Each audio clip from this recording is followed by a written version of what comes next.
Salmo 13. Diz assim a palavra de Deus: Até quando, Senhor, esquecer-te-ás de mim para sempre? Até quando ocultarás de mim o rosto? Até quando estarei eu relutando dentro de minha alma, com tristeza no coração cada dia? Até quando se erguerá contra mim o meu inimigo? Atenta para mim, responde-me, Senhor Deus meu. Ilumina-me os olhos, para que eu não durma o sono da morte, para que não diga o meu inimigo, prevaleci contra ele, e não se regozijem os meus adversários, vindo eu a vacilar. No tocante a mim, confio na tua graça, regozije-se o meu coração na tua salvação. Cantarei ao Senhor, porquanto me tem feito muito bem. Meus irmãos, eu percebo que existem algumas experiências na vida que são marcantes para nós e que servem como uma espécie de exemplo para nós reavaliarmos a nossa vida. Existem algumas experiências pelas quais nós passamos que elas nos levam a uma espécie de exame de vida. Elas nos dão a oportunidade de perceber, inclusive, uma realidade às vezes mais ampla da vida. Por exemplo, eu me lembro do dia que eu casei. Esse ano fazem 16 anos. O dia do meu casamento, quem esteve presente, daqui o Daniel e a Maís estavam lá, o pastor Luciano foi quem celebrou meu casamento, estava lá com a Tereza também, vão poder dizer que eu quase engoli as orelhas de tão feliz que eu estava. Eu acho que já vi muito noivo feliz, mas poucos noivos como eu. Mas tem todo um contexto. Primeiro, que eu amava demais a minha esposa e estava no dia do casamento. Segundo, que eram 7 anos e meio de namoro. Então, assim, graças a Deus, chegou a hora e era o momento de celebrar. Mas é interessante que logo que veio a cerimônia, a lua de mel, e eu cheguei em casa, foi quase que um choque de realidade já no primeiro dia, quando eu percebi a dinâmica do quanto minha vida havia mudado e o quanto a realidade da vida era desafiadora. Eu me lembro, por exemplo, na primeira semana, de acordar de madrugada, ouvindo o barulho, suspeitando que pudesse ser alguma coisa dentro de casa. E eu descobri que o leão que vigiava a minha casa, agora não estava mais comigo. Agora eu que tinha que ser o leão do meu lar. Quando eu era solteiro, qualquer barulho, era o meu pai que levantava e ia fiscalizar a casa. Agora era eu. E está de repente, de madrugada, o jovem recém-casado, preocupado, porque afinal de contas eu preciso proteger a minha família. Percebo como a realidade da vida ela muda. E com poucos dias eu pude perceber. Uma outra realidade que eu descobri, por incrível que pareça, eu descobri que a gente tem que pagar a conta de água, a gente tem que pagar a conta de luz. Eu descobri que a gente tem que ir no supermercado, pagar a fatura no final do mês. Infelizmente, muitas vezes quando a gente é solteiro, a gente não tem a dimensão do quanto a vida é cara, do quanto a vida exige de nós algumas coisas, enfim. Mas ao mesmo tempo, além dos desafios, quantas alegrias, quantas bênçãos. Como o casamento serviu como esse instrumento para que eu percebesse a realidade mais ampla da vida. A gente começa a perceber, por exemplo, que a gente não é o centro do universo e a gente quer servir alguém, a gente quer amar alguém. Olha como é que o casamento é bonito nessa direção. O nascimento de um filho é um outro momento onde a gente investiga essa realidade da vida. A gente para refletir acerca da vida. Lembro do nascimento das minhas 3 meninas. A primeira delas, Ana Isabel. Eu já contei isso aqui, mas vou correr o risco de ser repetitivo.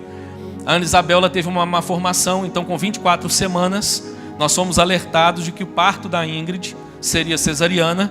Ela não poderia filmar, fotografar o parto, porque havia alguns riscos nesse parto, e um deles era dela nascer com alguma deformidade aparente, e de passar logo de imediato por uma cirurgia. Fato era que mesmo que ela não tivesse nada aparente, ela precisaria passar por uma cirurgia imediata, e assim foi.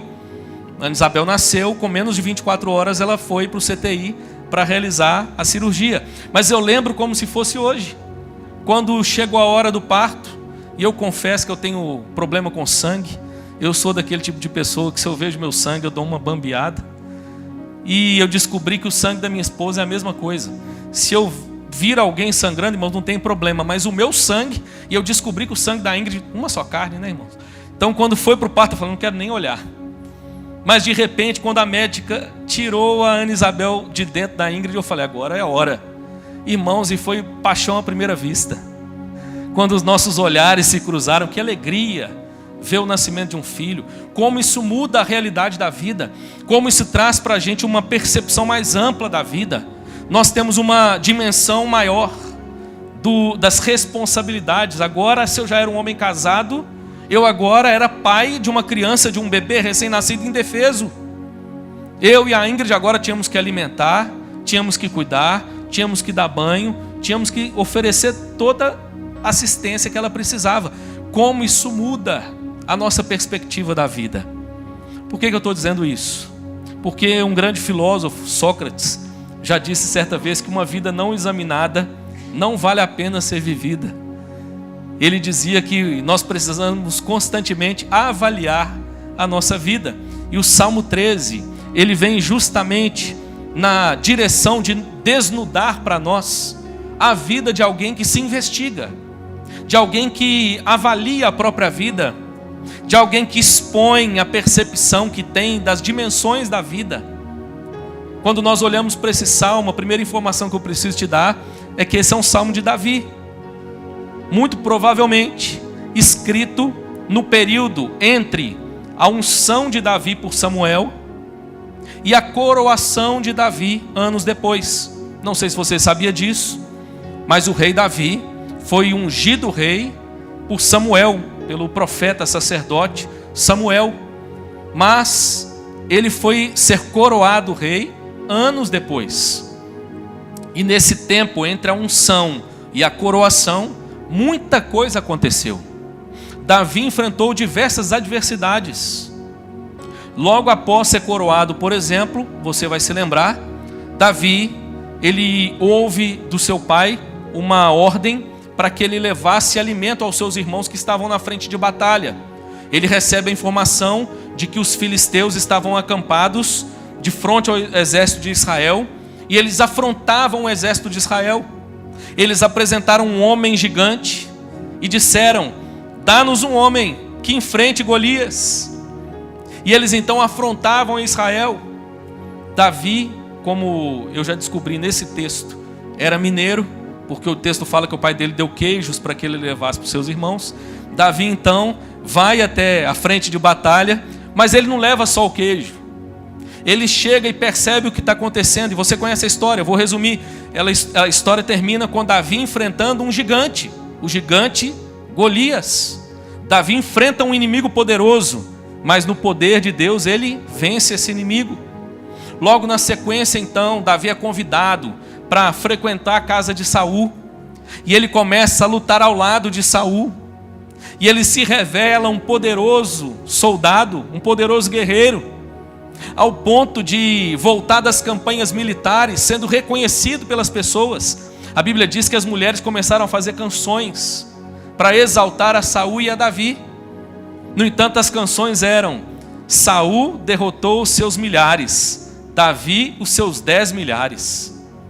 E Saul ficou indignado com isso. Saul era invejoso, e ele começou a se incomodar com a homenagem que Davi recebia. A Bíblia diz que um espírito então se apossou de Saul, e Davi era convidado a ir ao palácio, e ele tocava o seu instrumento, e na medida que ele tocava a sua música, fazia a sua música, a Bíblia diz que Saul se acalmava. Mas numa dessas estadas de Davi ali, num momento de fúria, Saul toma a sua lança e ele tenta matar a Davi. Davi consegue desviar do golpe desferido e tem a sua vida preservada. Davi então precisa fugir de Saul, e a fuga de Davi agora se torna indo para regiões inóspitas, difíceis. Davi vai para a região dos desertos. Davi vai habitar em uma caverna, mais especificamente, ficou famosa, conhecida como Caverna de Adulão. A Bíblia fala que Davi então foi procurado por um grupo de pessoas. O grupo de pessoas que se achega a Davi na Caverna de Adulão eram todos os que estavam em aperto, e os endividados. Todo mundo que tinha problema foi atrás de Davi. Parece que tinha quase que uma regra: para entrar na caverna tinha que ter o nome no Serasa. Se tiver com o nome no Serasa, pode entrar que nós vamos montar um time bom aqui. E de repente, a gente vai ouvindo os detalhes da história de Davi, como a vida de Davi, irmãos, se tornou difícil. Davi chega em um desses momentos a precisar habitar numa cidade dos filisteus. E ele vai para essa cidade fugindo de Saul, e ele inclusive precisa se fazer de louco para que ele não fosse morto. Enfim, esse é um período negro, difícil, turbulento da vida de Davi. E é exatamente nesse período que nós então ouvimos Davi desnudando a sua vida, apresentando a percepção que ele tinha das dimensões da vida. Quero te lembrar que Davi é esse grande personagem bíblico que ficou conhecido como homem segundo o coração de Deus. Quero aproveitar inclusive para te explicar o que significa essa expressão. Tem muita gente que entende isso errado. Quando a Bíblia diz que Davi era um homem segundo o coração de Deus, a Bíblia não está dizendo que Davi era um homem que tinha um coração que agradava a Deus. Não é disso que a Bíblia está dizendo. Não é sobre o coração de Davi que a Bíblia está falando. A Bíblia está falando sobre o coração de Deus. De maneira resumida, o que a Bíblia está dizendo é: lembre-se, o povo de Israel era governado por juízes. Havia um período então que quem governava a nação era Samuel. Mas o povo pede para si um rei como as outras nações tinham. E Deus diz o seguinte: Samuel, não fique chateado, porque o povo não rejeitou a você, mas rejeitou a mim. Não tem problema, eu darei ao povo um rei segundo o seu coração. Saul foi o rei segundo o coração do povo. E como é que o povo escolheu? A Bíblia diz que do ombro para cima não havia seu igual. Saul era o mais forte, o mais belo, o mais poderoso. Saul tinha cara de rei. No entanto, a história vai mostrar que ele era um homem desobediente, rebelde contra Deus. E isso trouxe problemas para a nação. Deus agora chama um outro homem. Esse homem agora não é segundo o coração do povo, é o homem segundo o coração de Deus. Ou seja, é o homem conforme o desígnio de Deus, conforme a vontade de Deus. Mas a Bíblia vai mostrar que esse homem era um homem imperfeito. Nós ouvimos, por exemplo, dos pecados de Davi, das fraquezas de Davi. E eu te diria que num certo sentido, há algo bom em ler sobre isso, porque nós somos livrados dessa forma de colocar Davi num pedestal, como se ele fosse um personagem bíblico inalcançável, inatingível, diferente de nós. Não, irmãos, ele era exatamente como nós. E quando nós então ouvimos esse homem abrindo o coração, expondo o que havia na sua alma, nós temos muito a aprender com o seu exemplo. Quando nós olhamos para esse salmo, irmãos, nós temos diante de nós então, exposto aqui por Davi, algo acerca do grande dilema da vida. O grande dilema da vida, o grande dilema da humanidade diz respeito ao sofrimento. Quando nós ouvimos Davi dizendo repetidamente: até quando, Senhor? Até quando, Senhor? Davi diz isso no verso 1, Davi diz isso no verso 2, até quando estarei relutando? Até quando se erguerá contra mim o inimigo? No verso 3, Davi então agora vai invocar a Deus, vai clamar a Deus. Quando nós ouvimos sobre isso, percebemos um homem que sofre e um homem que passa pelo grande dilema da vida. O grande dilema da vida, diante daqueles que creem na existência de Deus, é nada mais, nada menos do que o seguinte: se Deus é bom, Ele não pode ser soberano. Porque se Ele é bom e não é soberano, tudo bem, nós sofremos, e Ele é bom, Ele até gostaria de amenizar o nosso sofrimento, mas Ele não tem poder de fazê-lo. Agora, como pode um Deus bom e soberano? Então nós temos esse grande dilema diante de nós. Se Deus é bom, Ele não pode ser soberano. E se Ele é soberano, Ele não pode ser bom, porque afinal de contas, a experiência da vida, a realidade da vida me mostra o sofrimento humano. Como conciliar tudo isso?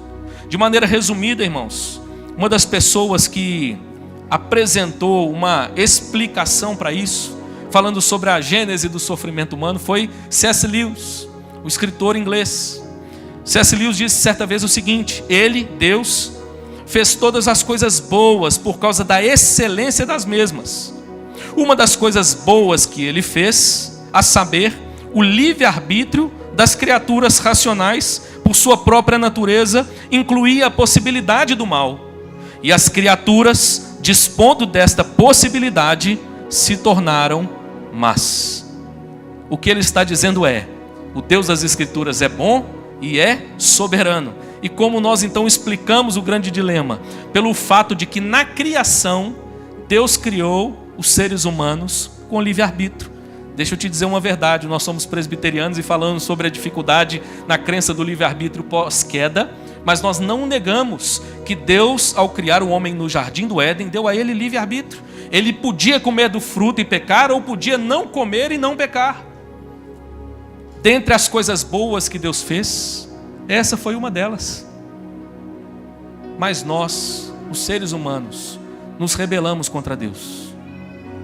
Através dos nossos primeiros pais, que tomaram o fruto e o comeram, e desobedeceram a Deus. Dessa forma, o mal se tornou uma realidade presente. Temos pelo menos 3 agentes quando nós pensamos então hoje na dinâmica da presença do mal das nossas vidas. O primeiro agente é o próprio ser humano. O mal que nos sobrevém como consequência das nossas escolhas, como fruto das nossas más escolhas. Mas também o mal que nos sobrevém como fruto das más escolhas de outros. Então temos o primeiro agente, o ser humano. Temos o segundo agente, à luz das Escrituras. O próprio Deus agora usa essa realidade para transmitir verdade, para nos levar à maturidade, para nos levar ao crescimento. Então nós temos Deus, ora, tratando disciplinarmente o pecado através do sofrimento. Ora, tratando os nossos corações, nos levando à escola do sofrimento, para que nós possamos amadurecer. Tem um autor, eu esqueci o nome dele agora, ele escreveu um livro, que eu já li várias vezes, chamado O Perfil de 3 Reis. E basicamente ele diz o seguinte: ele diz que Davi foi matriculado por Deus na escola do sofrimento, para que ele não se tornasse um Saul. Então ele entende que Deus usa os sofrimentos de Davi justamente para que ele não se tornasse um homem semelhante a Saul, rebelde, desobediente. Então há um segundo agente, o próprio Deus, que usa a realidade caída agora em nosso favor. E a Bíblia está dizendo que ele usa não apenas coisas boas, mas ele usa também as coisas ruins. Nós então ouvimos acerca desse segundo agente. E ainda uma terceira perspectiva, eu já preguei aqui há uns domingos atrás, sobre os efeitos do pecado na criação. A realidade de que muitas vezes não há uma ação direta de um indivíduo, e mesmo assim o sofrimento nos advém. Nós sofremos porque vivemos em um mundo caído. De repente nós moramos na região sul do Brasil. Vem um período de chuvas e alaga a nossa residência. Efeito do pecado na criação. A gente às vezes tem a tendência de querer colocar Deus sempre na jogada e responsabilizar Deus e dizer: olha, isso aí deve ser o juízo de Deus. E a Bíblia diz que não necessariamente. Perceba, então nós entendemos que a vida é marcada por sofrimento. Nós olhamos para o homem que diz: até quando? E nós nos lembramos dos momentos em que nós também, de repente, se formos honestos, abrimos o nosso coração diante de Deus, reconhecendo o nosso próprio sofrimento, tentando entender a realidade do nosso sofrimento. Irmãos, guarde isso, entendo eu. Tem um costume evangélico relativamente antigo de dizer que a gente não pode perguntar a Deus o porquê das coisas. A gente precisa perguntar para quê. Eu diria que perguntar para quê é muito bom, mas Deus também permite que nós perguntemos os porquês. Querer compreender as coisas, irmãos, à luz das Escrituras, à luz do Salmo 13, não é um problema. E por isso, eu acho esse salmo tão bonito, porque ele é um salmo de um homem de carne e osso, que enfrenta lutas como eu e você enfrentamos, mas que expõe não apenas o seu intenso sofrimento, mas nos apresenta o caminho que ele trilhou, para que o seu sofrimento convergisse em alegria e glória a Deus. Nós então olhamos para esse salmo e encontramos aqui, irmãos, 3 dimensões da vida apresentadas por Davi. Falando ainda acerca dessa realidade de uma vida marcada de sofrimento, tem uma frase de Lutero comentando esse salmo muito bonita, especificamente quando Lutero vai falar dos versos 3 e 4, que falam dos inimigos de Davi e da esperança que Davi nutria e ao mesmo tempo a adversidade vinha sobre ele. Lutero disse certa vez o seguinte, comentando esse salmo: a esperança se desespera, e ainda assim o desespero tem esperança. Olha que bonito, irmãos. O que ele está dizendo é: um homem que teme a Deus, que serve a Deus, que conhece a genuína esperança, também vive momentos de desespero, vive momentos de tristeza, de dor, de sofrimento. Mas ao mesmo tempo, o que ele está dizendo? Até mesmo um momento de maior dor, sofrimento, desespero, tem esperança. Davi deixa isso muito claro para nós. Leia o Salmo 13 como uma oração. Pense em alguém que está expondo aquilo que viveu, está buscando em Deus uma resposta, mas ao mesmo tempo está expressando a sua confiança. Esse é o Salmo 13. Davi então apresenta a nós aqui 3 dimensões da vida. Quais são as dimensões que Davi nos apresenta nesse salmo? Verso 1 ao 3. Davi vai nos apresentar a primeira dimensão da vida, a dimensão interna. Davi vai falar dos seus sentimentos. Davi vai falar do seu coração. Davi vai falar daquilo que era seu internamente, na essência do seu ser. Leia comigo de novo, verso 1 ao 3. O salmo diz assim: até quando, Senhor, esquecer-te-ás de mim para sempre? Até quando ocultarás de mim o rosto? Até quando estarei eu relutando dentro de minha alma, com tristeza no coração cada dia? Até quando se erguerá contra mim o meu inimigo? Atenta para mim, responde-me, Senhor, Deus meu, ilumina-me os olhos para que eu não durma o sono da morte. O verso 2 especificamente aqui, irmãos, ele traduz a ideia, ele traz a ideia, sugere a ideia de uma espécie de confusão mental, de um tumulto mental. O sofrimento de Davi era tão intenso que a sua mente estava confusa. É mais ou menos essa a ideia. O que eu quero trazer para você, olhando para esse salmo?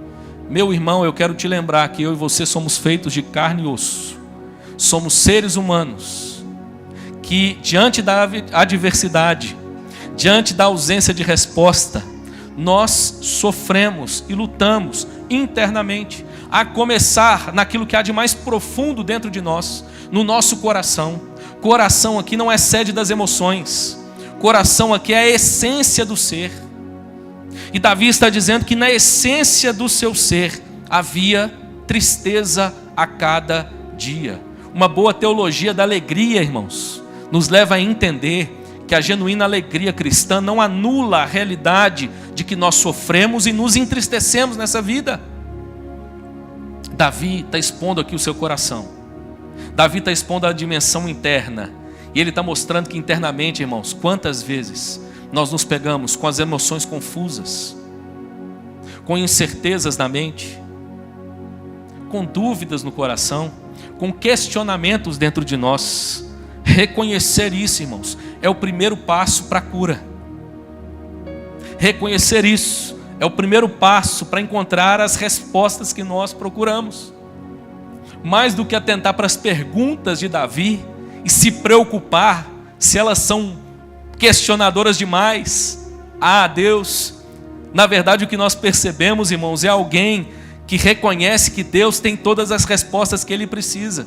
E é por isso que aquilo que ele ainda não encontrou, ele lança diante de Deus. Senhor, até quando? Até quando, Senhor? Até onde isso vai, Senhor? Davi desnuda aqui então o seu coração. Davi desnuda, o texto diz, a sua alma.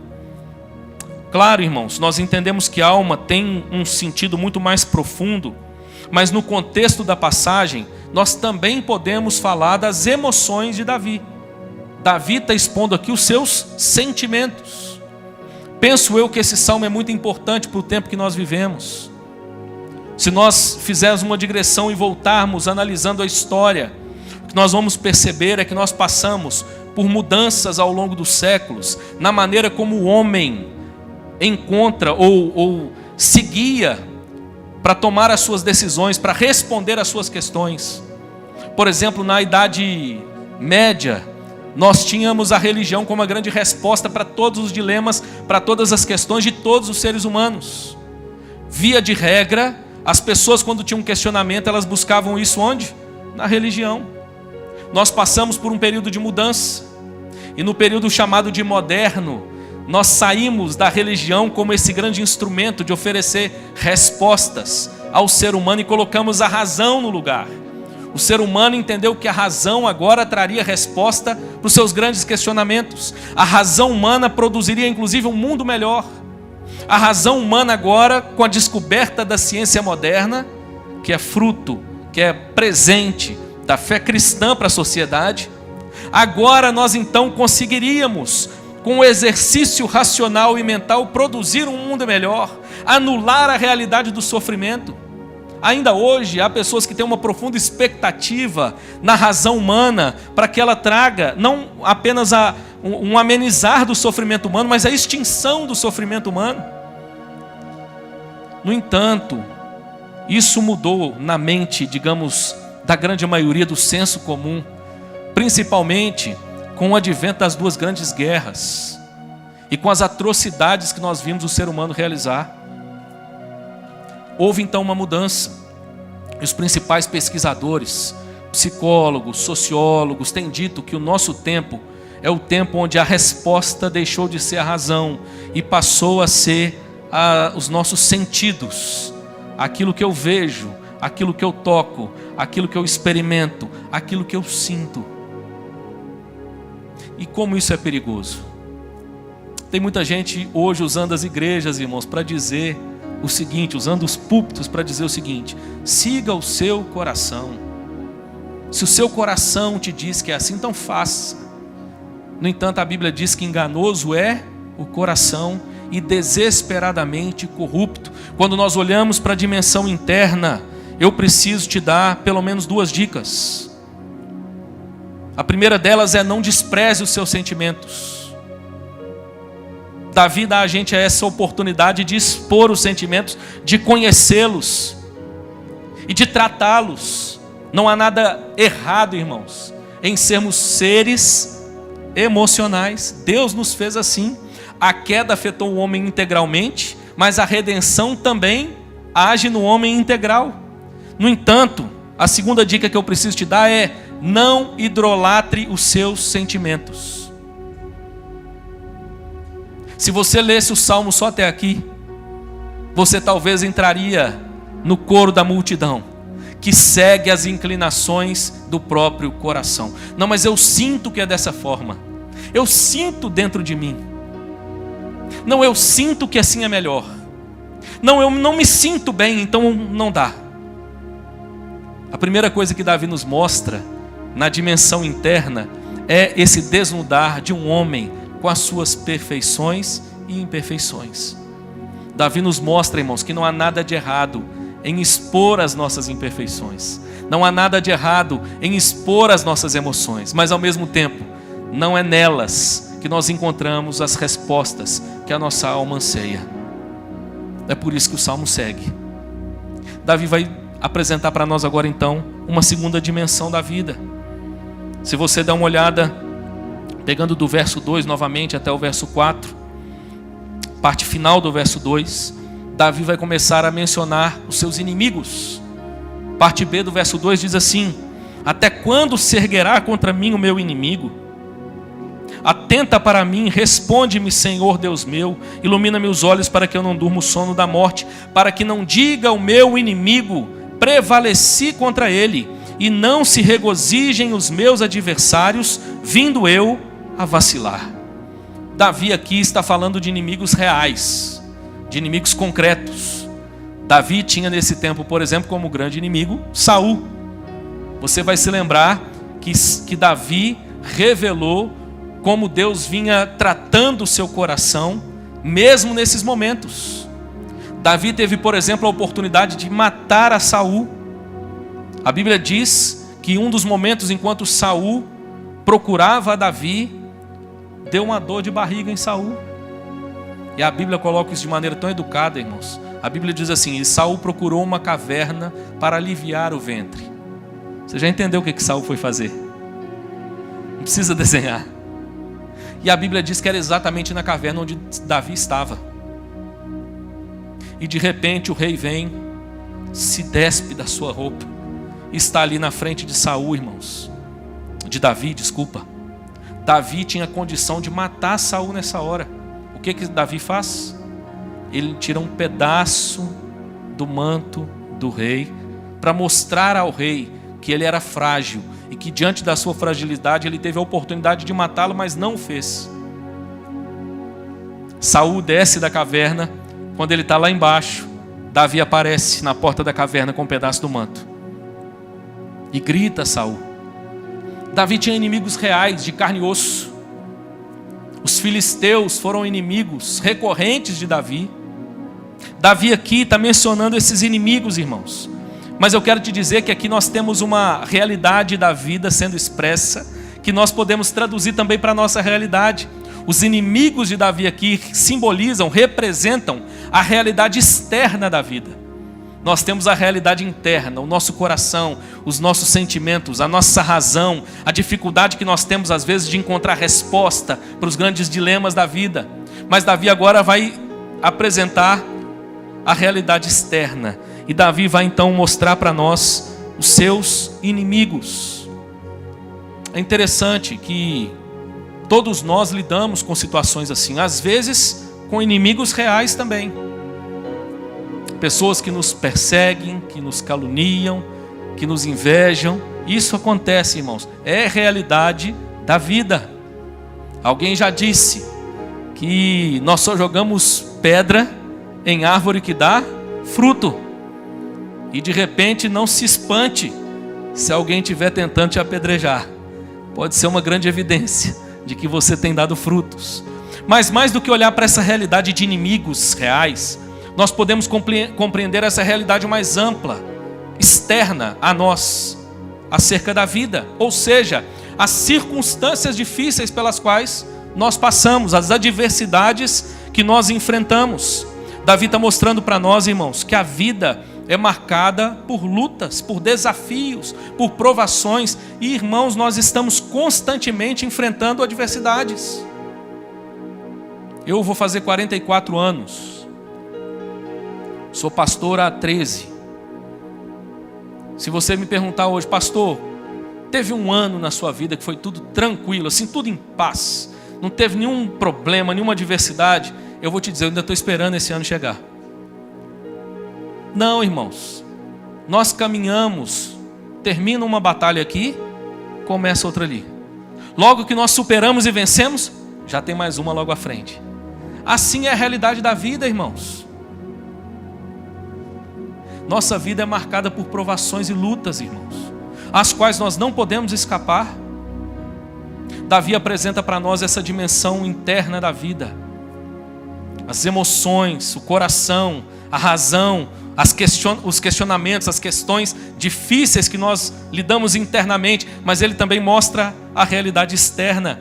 A vida é marcada por desafios, por provações. Mesmo depois de ser coroado rei, a vida de Davi não mudou, ele continuou enfrentando adversidades, inclusive dentro de casa. Quantas lutas Davi enfrentou? Vai chegar um dia, irmãos, que isso vai passar. Mas deixa eu te dar uma notícia que não sei se vai ser triste para você. O dia que isso chegar, é porque você foi promovido. Você já foi para o andar de cima, tá bom? No andar de baixo, a vida é marcada por adversidades, por lutas. Pare de achar que é só você que sofre. Pare de achar que é só com você que as coisas acontecem. Quando a gente está sofrendo, a gente é assim. A gente olha para o quintal do vizinho e acha sempre a grama mais verde. A gente nem sabe que de repente ele foi e pôs uma grama sintética para disfarçar que o negócio lá está muito ruim. Pare de achar que é só você que sofre, meu irmão. Não, a vida é marcada por lutas e provações. Mas eu estou terminando. Sabe o que é bonito nesse salmo? Porque Davi não para aí. Tem muita gente que consegue observar a dinâmica interna da vida, consegue olhar a dinâmica externa da vida, mas para por aí. Deixa eu te dizer uma coisa, a vida fica amarga.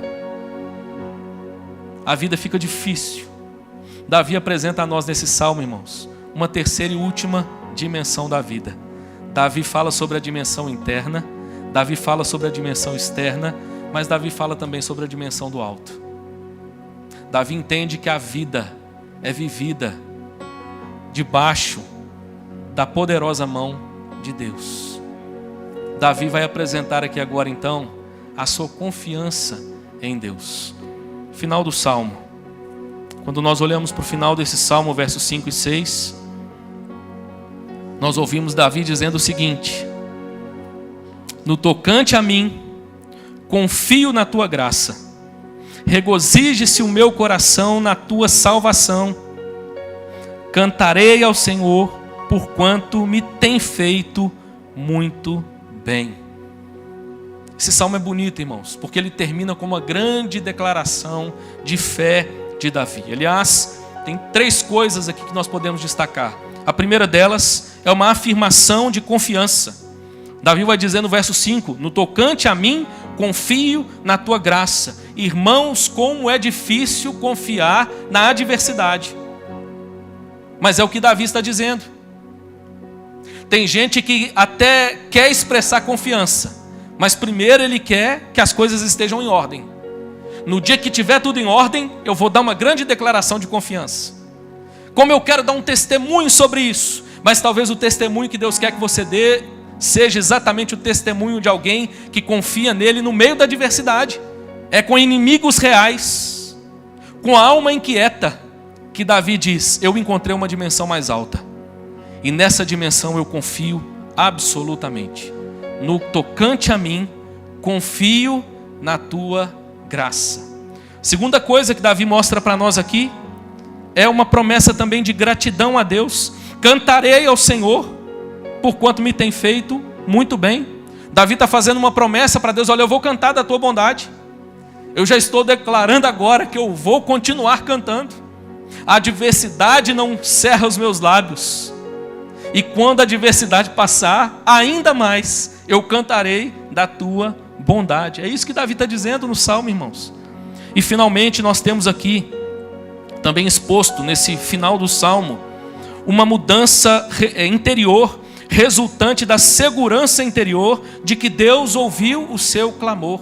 O problema começou lá dentro, mas é bonito perceber que Deus começa a tratar o problema de dentro para fora. Davi vai dizer: no tocante a mim, confio na tua graça, regozije-se o meu coração. Ele diz no início do salmo que havia tristeza no coração. Agora ele está dizendo que há regozijo no coração. Perceba, Deus começa a tratar o problema não de fora para dentro, mas de dentro para fora. Davi então mostra para nós essa profunda mudança interior, que é resultado dessa segurança interior, de que Deus ouviu a sua oração.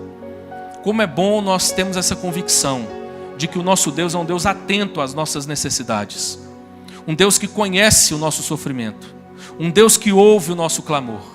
E é isso que Davi está aqui nos apresentando. Davi nos apresenta então, irmãos, um coração que se alegra em Deus, um coração que se alegra na salvação de Deus, um coração que tem em Deus a sua satisfação, mesmo no meio da adversidade, mesmo quando tudo vai mal. Davi está dizendo: vai tudo bem com a minha alma. É isso que Davi está dizendo para nós nesse salmo.